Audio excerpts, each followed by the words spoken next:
ছদ্মবেশী নায়ক আমি অ্যান্টনি ফিরিঙ্গি, ধীরক দেশের রাজা তোমায় ডাকি নন্দিনী।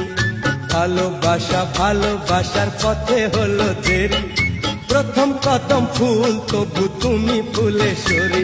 এ ছদ্মবেশী নায়ক আমি অ্যান্টনি ফিরিঙ্গি, ধীরক দেশের রাজা তোমায় ডাকি নন্দিনী।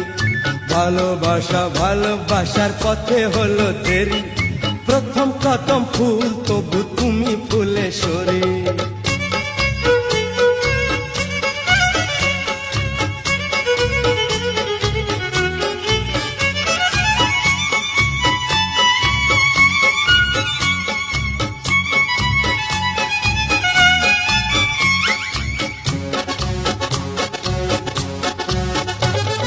পিকনিকেরই শঙ্খ বেলা